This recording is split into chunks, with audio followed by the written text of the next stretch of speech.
तक आपने तीसरा अध्याय सुना था। अब हम बढ़ते हैं चौथे अध्याय की ओर, जहां चाणक्य हमें समझा रहे हैं कि शरीरधारी जीव के गर्भकाल में ही आयु, कर्म, धन, विद्या, मृत्यु इन पांचों की सृष्टि साथ ही साथ हो जाती है। इस नीति के द्वारा चाणक्य मानव जीवन की सभी बातों को पूर्व निर्धारित मानते हैं। उनका मत है कि मनुष्य जीवन काल की अवधि मृत्यु, सुख दुख, मान अपमान, विद्या और संपत्ति का भोग सभी ईश्वर के अधीन है।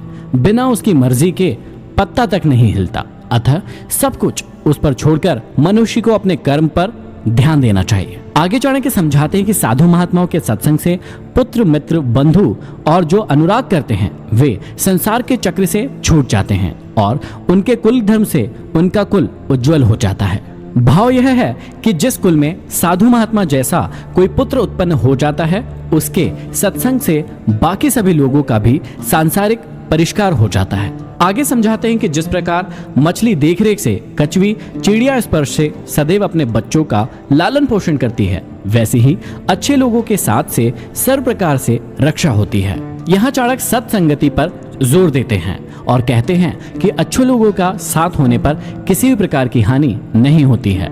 सज्जनों का साथ सदैव सुखकारी और हितकारी होता है। चाणक्य कहते हैं कि यह नश्वर शरीर जब तक निरोग व स्वस्थ है या जब तक मृत्यु नहीं आती है, तब तक मनुष्य को अपने सभी पुण्य कर्म कर लेने चाहिए, क्योंकि अंत समय आने पर वह क्या कर पाएगा। समय किसी की प्रतीक्षा नहीं करता, समय गुजरता जाता है। इसलिए किसी भी कार्य को कल पर नहीं छोड़ना चाहिए। और कहा भी जाता है, कल करे सो आज कर, आज करे सो अब, पल में परलय होएगी फिर करेगा कब। अतः समय का कोई भरोसा नहीं है। जो पुण्य कर्म करने हैं अभी कर लेना चाहिए, फिर समय नहीं मिलेगा। आगे कहते हैं कि विद्या कामधेनु के समान इच्छा पूरी करने वाली होती है। विद्या से सभी फल समय पर प्राप्त होते हैं। विदेश में विद्या माता के समान रक्षा करती है। विद्वानों ने विद्या को गुप्त धन कहा है, अर्थात विद्या वह धन है जो आपातकाल के समय काम आती है। इसका ना तो हरण किया जा सकता है और ना ही इसे कोई चुरा सकता है। विद्या सभी प्रकार से सुरक्षित और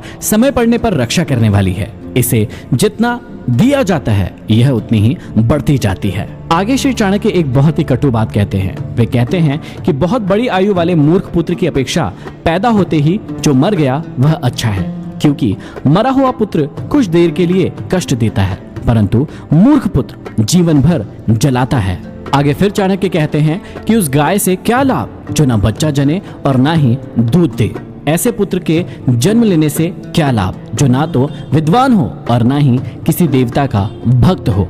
भाव यह है कि दूध देने वाली गाय के समान ही ऐसा पुत्र की कामना की गई है जो विद्वान भी हो और ईश्वर में आस्था रखने वाला भी हो। और ऐसे बच्चे सदैव सुख देने वाले और माँ बाप का नाम रोशन करने वाले होते हैं। आगे इस चाणक्य समझाते हैं कि राजा एक ही बार बोलते हैं, मतलब आज्ञा देते हैं। पंडित लोग किसी कर्म के लिए एक ही बार बोलते हैं, मतलब बार बार श्लोक नहीं पढ़ते हैं। और कन्याएं भी एक ही बार दी जाती है। ये तीन एक ही बार होने से विशेष महत्व रखते हैं। राजा का, विद्वान का और कन्या के पिता का वचन अथवा कथन अटल होता है। आगे समझाते हैं कि तपस्या अकेले में, अध्ययन या पढ़ाई 2 के साथ और गाना 3 के साथ, यात्रा 4 के साथ, खेती 5 के साथ और युद्ध बहुत की सहायता से होने पर ही उत्तम होते हैं। फिर आगे कहते हैं कि पत्नी वही है जो पवित्र और चतुर है, पतिव्रता है। पत्नी वही है जिस पर पति का प्रेम है। पत्नी वही है जो सदैव सत्य बोलती है। आगे समझाते हैं कि बार बार अभ्यास ना करने पर विद्या विष बन जाती है। बिना पचा भोजन विष बन जाता है। दरिद्र के लिए सज्जनों की सभा या साथ और वृद्धों के लिए युवा स्त्री विष के समान होती है। अभ्यास से ही शिक्षा अथवा विद्या का विकास होता है। जो भोजन पचता नहीं है वह शरीर पर कुप्रभाव डालता है। एक दरिद्र परिजन अपने ही लोगों को विष के समान दिखलाई पड़ता है। उन्हें वह भार स्वरूप दिखाई देने लगता है। यदि किसी वृद्ध को युवा स्त्री मिल जाए तो वह उसे संतुष्ट न करने की स्थिति में जहर दिखाई देने लगती है। प्रत्येक वस्तु का अपना उचित स्थान और महत्व होता है। आगे कहते हैं कि दयाहीन धर्म को छोड़ दो, विद्या विहीन गुरु को छोड़ दो, झगड़ालू और क्रोधी स्त्री को छोड़ दो और स्नेह विहीन बंधु बांधवों को छोड़ दो। भाव यह है कि ऐसे धर्म को कभी नहीं अपनाना चाहिए जिसमें प्राणी मात्र के लिए दया भाव ना हो। ऐसे गुरु को नहीं अपनाना चाहिए जिसमें विद्वता या ज्ञान न हो। ऐसी पत्नी को कभी स्वीकार नहीं करना चाहिए जो क्रोधी स्वभाव की हो और कलह करने वाली हो। साथ ही ऐसे परिजनों से संबंध नहीं रखना चाहिए जो सुख दुख में काम न आए। बहुत ज्यादा पैदल चलना मनुष्य को बुढ़ापा ला देता है। घोड़ों को एक ही स्थान पर बांधे रखना और स्त्रियों के साथ पुरुष का समागम न होना और वस्त्रों को लगातार धूप में डालने से उनका बुढ़ापा आ जाता है।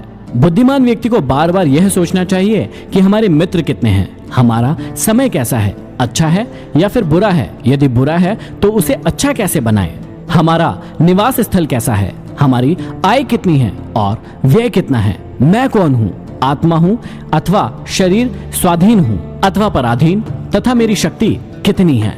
आगे चाणक्य कहते हैं कि राजा की पत्नी, गुरु की स्त्री, मित्र की पत्नी, पत्नी की माता अर्थात सास और अपनी जननी, ये 5 माताएं मानी गई हैं। इनके साथ हमेशा माँ का व्यवहार करना चाहिए। यदि आप इन सभी बातों का ध्यान रखेंगे तो अपने जीवन में सफलता के मार्ग पर आगे बढ़ते चले जाएंगे। आप सुन रहे थे संपूर्ण चाणक्य नीति का चौथा भाग। अब बढ़ते हैं 5वें भाग की